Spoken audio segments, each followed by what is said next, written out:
Hello，大家好，我哋又嚟啦。我係 Sammy，國際註冊營養師。我係明明能量調頻師。好，今日我哋要講乜？講咩啊？梗係講生命最重要嘅源頭。錢啊？水啊！錢都係水嚟係，嘅都係喎，又啱喎。咁我哋嘅身體都係嘅喎。冇咗咩唔得？冇咗水咯。係喎，斷食都可以可以唔食，嘢啊但係唔可以冇水。簡單啫嘛，扭開水喉咪有水咯。我哋係嘅扭開水喉就有水，但係個問題嚟啦，呢啲水究竟係咪真係適合飲用咧？冇睇新聞啊！哦，嗰啲 B 水啊，係好恐怖啦。又或者之前我哋香港特有嘅立青水啊，嗰啲人話冇問題喎。佢屋企係咪飲過呢嘢咧？肯定唔係啦，冇亂嚟啦。我早前咧聽過一個咧嚟自清華大學咧研究水質嘅專家，佢研究水研究咗10幾年㗎啦。咁佢話咧，佢全中國跑勻晒，發覺咧以佢收集到嘅水樣本咧，全中國咧大概有97%嘅水咧係不能夠飲嘅。吓？係不能飲啊，唔係可以飲啊。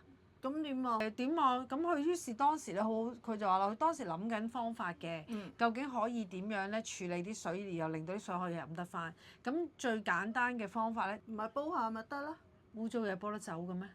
煲唔走嘅，我不如幫啲觀眾問嘅啫。污糟嘢煲唔走㗎。咁而最重要嘅咧，就係因為我哋喺城市裏面生活咧，我哋啲水咧都會經過水管咧嚟到我哋屋企。係。咁呢啲水管咧已經經歷咗好多嘅歲月，入邊好多嘅鏽蝕啊、污糟係啊，沉積咗好多污糟嘢。咁所以水管咧係一個非常之嚴重嘅問題。所以當時呢個博士咧，佢話佢研究咗好耐，究竟有咩方法解決呢個水嘅衞生問題？咁最後咧，佢覺得一個解決方法嘅啫，就係你喺屋企裏邊，最後你用水之前嗰一刻，過濾咗啲水佢。水機咯。係啦，水機係最好嘅辦法。我細個嗰陣時咧，係即係唔知會唔會泄露年齡。係啊，嗰啲咧細個嗰個就咁啜落個水龍頭度，前邊咧就有一條棉花嘅嗰嚿啊。係啊，海綿咁樣㗎。嗰啲得唔得啊？嗰個咪過濾都會污糟㗎喎。係，咁咪過濾啲大粒嘅沙泥嗰啲咯。咁但係水入邊咧唔係淨止沙泥啊嘛。仲有好多，尤其是嚟到今日咧，水入邊仲有好多污糟嘢，包括重金屬啦，包括一啲嘅藥物嘅殘留啦。氯氣就我哋後加嘅。係啊。氯氣咧就我哋香港水務局咧對我哋好好嘅。我哋香港嘅水源咧兩個源頭，一個咧就東江水，一個就係自己嘅水庫嗰啲即係收集嘅雨水。咁咧水務署就會將呢啲水咧先處理一下。咁啊先過濾好啦，過濾好之後咧，佢就由濾水廠嗰度過濾完，佢做多第二步工作，就係做一個殺菌嘅工作。咁咧就係將一啲氯氣咧加咗入去啲水入邊。仲有忽忽地嗰啲咧？忽我就唔知佢有冇加啦。有嘅。有嘅。點解我會知？點解你會知？我哋咧即係做能量嗰啲人咧，好介意啲忽㗎。係。因為話咧會即係令到嗰個松果體咧會閉合咗，即係封咗。我哋可能會練習能量嘅話，有機會咧會造成一個障礙。但係無論如何咧，呢個氟咧或者氯咧，基本上都係對人體係冇益㗎，因為嗰啲嘢咧唔係攞嚟食用嘅。為着呢樣嘢咧，我咧就曾經即係去問過一啲嘢嘅，問過啲專家。問嘢？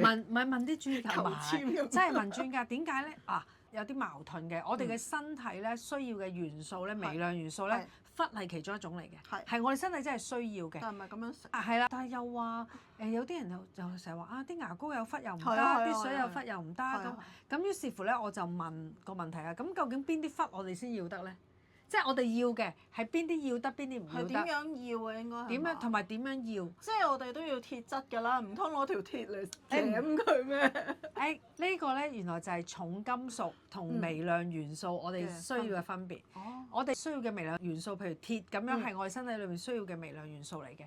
咁如果佢係一個身體能夠消化、吸收、利用嘅狀態。咁咧就唔會對你造成影響啦。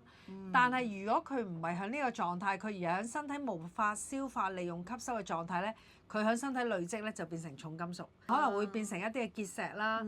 所以我哋要知道究竟佢係一個乜嘢嘅狀態。加落水嘅氟咧就係一個身體無法吸收利用嘅一個物質。仲有好多其他嘢。仲有好多其他嘢。咁呢啲嘢咧，我哋就要處理。咁當時呢個博士咧就係咁研究咗一大輪之後咧，佢最初諗住自己發明一部過濾機㗎。佢當佢發覺咧要自己發明咧，實在嗰個成本太高啊，又俾佢坊間咧揾到一部。話時話，周街都係過濾水機啦，即係山寨到我頭先講啲童年回憶啦，到而家又唔知咩嘢，又 RO 啊，又咩，即係好多濾水嘅嘢咧就五花八門，有冇錯啲就淨係一嚿嘢，跟住然之後一個水壺，咁又話濾到咯。我以前都覺得其實都冇乜分別嘅，由細到大都飲又唔見我死。Covid 嗰陣時咧，我真係一開水喉我就聞到一大陣政府俾我哋嘅好意嗰陣味咧。係因為 Covid 期間咧，水務署係咧刻意咧將加入去水入邊嘅氯氣嘅量係提升咗嘅。係啊，好嚴重！我一開水喉我就聞到。你以為去咗泳池係嘛？係啊，我真係黐咗線，真係忍唔住啦。跟住然之後就買咗一個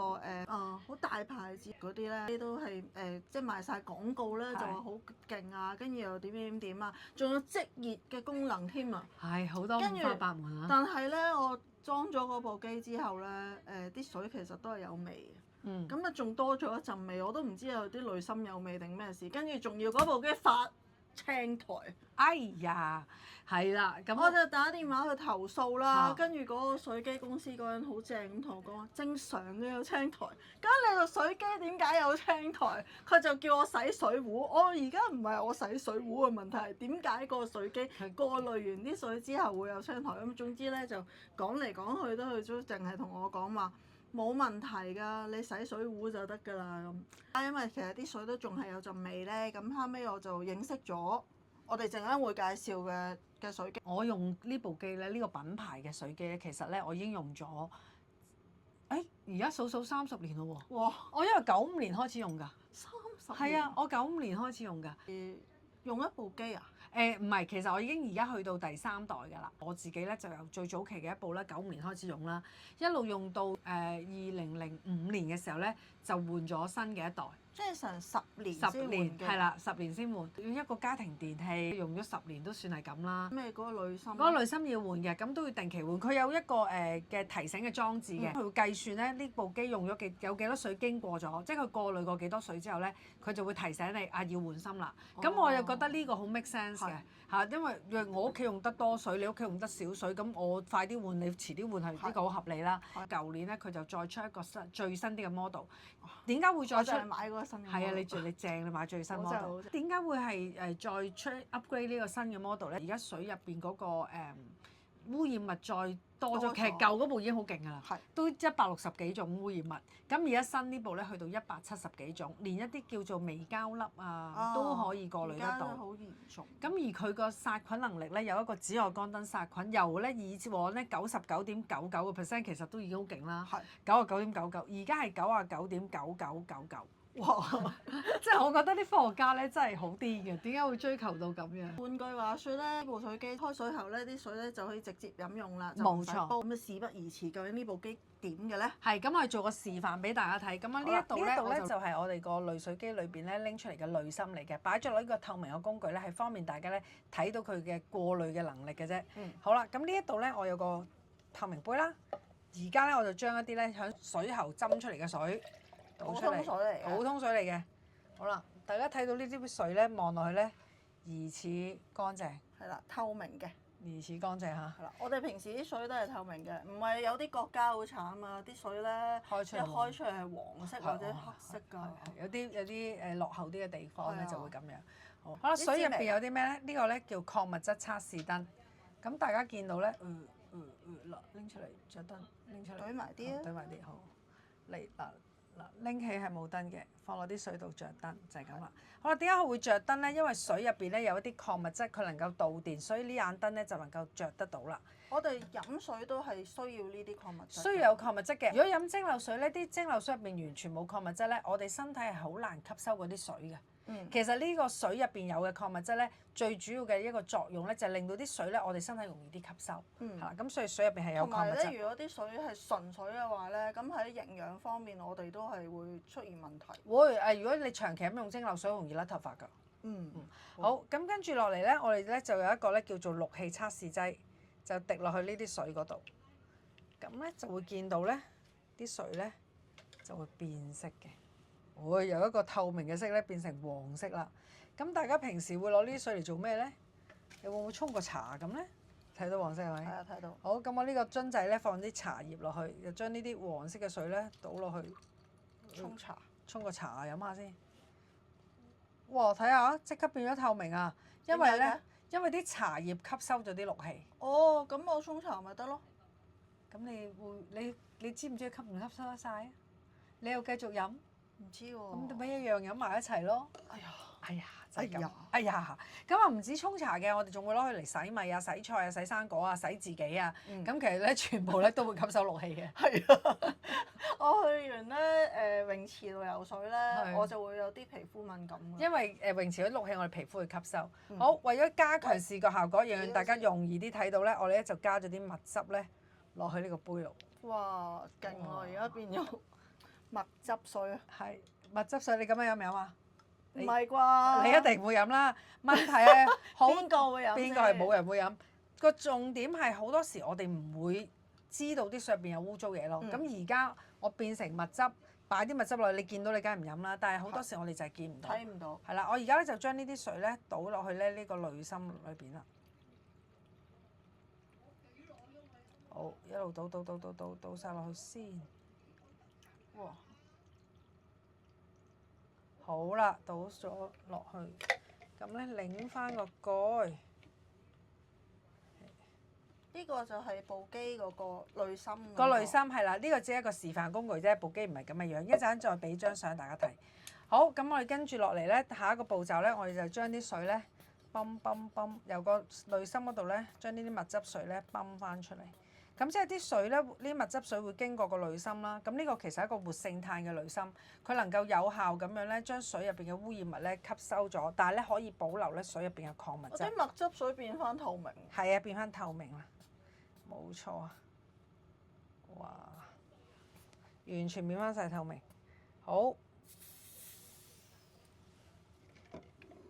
我俾大家睇睇先，變翻透明啦！呢杯水飲得未？唔知啊。未飲得。點解未飲得咧？污糟嘢雖然過濾咗，但係因為呢個示範工具咧冇插電、冇紫外光燈殺菌，所以呢杯水咧未殺菌嘅。係喎，呢個係冇嗰個燈嘅喎。係啊，個燈示範唔到俾大家睇，因為我哋唔可以直視嗰啲 UVC 嘅燈嘅，咁我哋會傷我哋自己啊嘛，所以我哋嗰個就俾唔到大家睇啦。咁但係呢個咧，大家睇到個情況。好啦，跟住我哋咧睇下啦，呢個礦物質仲喺唔喺度咧？嚟嗱，呢啲水擺個燈落去，見唔見到？遠啲。遠翻啲。我睇到啦。係啦，礦物質燈咧係比剛才咧光亮好多嘅。係喎，點解嘅？因為水入邊嘅雜質咧冇咗，但係礦物質保留，所以佢嘅導電能力咧提升咗，而令到咧呢個礦物質燈咧再光啲啦。跟住下一樣我哋要試俾大家睇嘅咧就係，喂，咁你係咪真係過咗㗎？咁我哋就將呢一個嘅氯氣測試劑咧再滴落去，大家見到咧呢個杯水咧就唔再變色啦，冇變黃咯。冇變黃啦。咁係咪真咧？咁嗱，你幫我度住啊，咁樣托住啊。係，你托住啊。然後我做咩咧？我而家咧就將一啲水喉水咧再倒翻入去。哇！佢又變立色變翻黃色啦。咁就係因為咧水喉水入邊咧係有氯氣，而令到呢啲氯氣測試劑咧變色啦。哦。咁所以大家咧，如果你需要去購買一個濾水嘅設備嘅話咧，記得留意清楚究竟嗰部機嘅過濾能力啦。大家睇完呢個示範之後咧，就會睇到啦，一部濾水機究竟佢嘅過濾能力係點咧？呢個我哋可以用肉眼去咧睇得到。如果大家真係需要咧去幫自己屋企咧去安排呢啲設備去過濾水嘅時候咧，要留意清楚究竟你買緊嗰個品牌或者你而家用緊嘅品牌佢嘅過濾能力係點？喂，而家坊間嗰啲個個都話自己咧會通過咩測試喎？係，咁我都話自己係神仙唔得嘅，唔可以咁樣嘅。即係譬如嗱，好簡單，如果我話俾你聽，我係一個大學畢業生，我點樣證明我係大學畢業啊？上網話俾人聽就得㗎啦。梗係唔得啦，咁我要有證書㗎嘛，係咪？證書會唔會假㗎？咁證書就當然唔可以有假啦。我而家有張真嘅大學畢業證書啊。咁究竟係野雞大學畢業好啊，定係咧一間名校畢業好啊？梗係名校啦。咁啊係咯，咁所以咧大家去選購嘅時候咧，個個都話自己勁，咁你就要去考察清楚。究竟嗰部機有冇攞一啲嘅證書？咩證書咧？水呢個界別嗰度咧，一個叫做 NSF 中文全名叫做美國國家衛生基金會。大家上網咧係可以，佢有個官方嘅網站嘅、NSF.com，你可以揾翻佢嘅官方網站，然後去睇下你睇緊嗰個品牌有冇攞一啲嘅認證報告。咁啲認證報告咧，究竟佢攞緊佢，譬如話佢有攞啊，有一項或者半項，定係有170項以上咧？咁我哋而家用緊呢一部咧，就係170項嘅過濾咧，全部都係有認證。我哋唔好猜啞謎啦，咁好呢部機究竟咩牌子嚟㗎？呢部機咧就叫 eSpring。 eSpring 咁咧就嚟自咧美國安利公司嘅，咁係一個美國品牌。咁咧已經喺香港咧，其實50年歷史㗎啦呢間公司。咁我自己用佢嘅產品啦，及後就直接發展埋生意咧，都已經咧由91年認識，一路用產品到07年發展到今日咧，其實都已經講緊30幾年。我知 Sammy 老師你係營養師啦，你身邊亦都好多專業人士㗎嘛，都係有營養師啦，仲有好多都係醫生㗎喎。都有㗎，係啊。啲醫生會唔會用第二部機啊？唔會，即係我哋嗰個醫生唔會咯，我哋認識嗰幾個都唔會咯。其實咧識得揀咧就會揀啲好㗎啦。咁可能之前就未有咁多資訊啦，未有咁知咁多嘅時候，好似我之前咁啦，我都係亂咁去買啊，可能睇下廣告啊咁。試咗啲機我真係以身試法嘅。真係好唔抵啊！之後咧，我先至接觸到原來呢部機咁好。呢部水機講到咁勁啦，係咪好貴㗎？嗱，我覺得咧呢個價錢係一個出邊啊嗰啲咩轉咩機啊咩唔知轉5位數字嘅嗰啲係。過18千萬。係啊，嗰啲係5位數字。我覺得 eSpring 咧係一個好合理嘅價錢，我哋只係講緊咧4位數。4位數。4位數仲要唔去到尾。過18千。係啦，仲要冇去到尾。8都未到啊！8都未到。係啊，咁我真係8都未到，我都未有咁多錢，咁點算啊？分期付款。仲有得分期添。係冇錯。咁所以我覺得係一個好合理嘅價錢咧，去買一個好嘅家電擺喺自己屋企，係保一家人嘅健康。用咗呢部機之後咧，我就覺得好抵。係。因為咧，我係省除咗好多煩惱。譬如我想洗沙律菜咧。直接咯，係啊！我直接就開嗰個濾水器啲水出嚟咧，我就可以洗。之前我要煲水，攤凍，煲完水嘅攤凍，跟住要慳住啲水嚟洗沙律菜。你知唔知洗沙律菜要幾多水？所以真係好方便。同埋整冷麵咯，又係整冷麵啊，整西米露啊，即係要做一啲涼拌嘅食物啦。其實呢個係好方便。eSpring 仲有一部機係專貨沖涼，我就未裝嗰個機啦，我試唔到啊。咁我有一日咧就走咗去。廚房個星盤咧，即係攞呢啲水過濾水嚟洗面，洗完之後我係唔需要搽嘅，我又塊面又冇乸乸地，嗰陣時係冬天嚟。係好舒服，因為冇咗氯氣啊嘛。如果我哋普通就咁水喉水出嚟嘅水咧，洗面咧其實係會，因為佢嗰個氯氣。你而家洗手咧，發覺去完洗手間洗完手出嚟，隻手唔搽嘢係好唔舒服㗎。就係因為啲水入邊咧嗰個氯氣太嚴重。咁呢個水就非常之好㗎，用呢個過濾咗嘅水嚟做嗰個 facial 咧，嗰個效果係會好咗。係啦，咁我哋出街啦，可以自己帶去飲啦，即係帶身啦，放車啦，亦都慳好多錢。嘅計落條數咧，慳係好慳㗎，因為你會慳翻買水嘅錢啦，你會慳翻煲水燃料嘅費用啦，你會慳翻好多時間啦，咁所以係即係計落條數咧，我係覺得呢個價錢我唔可以講佢平，我係覺得合理，係。知點解？點解？仲有一筆錢係好鬼慳嘅。我哋頭先一開波嘅時候，咪話咧個水係身體唔可以缺少嘅元素嚟。係啊。如果我哋飲咗啲冇雜質、冇唔好嘅嘢嘅水嘅時候咧，其實真係慳咗好多睇醫生錢。又係喎，所以計落條數咧，呢個咧唔係一個消費而係一個投資咯。哇！咁啊，今集講到呢度啦。如果大家有需要或者有想了解多啲嘅，可以 PM 我哋，咁我哋咧就會同你聯絡㗎啦。係啦，記得 like、share 同埋 subscribe。拜拜。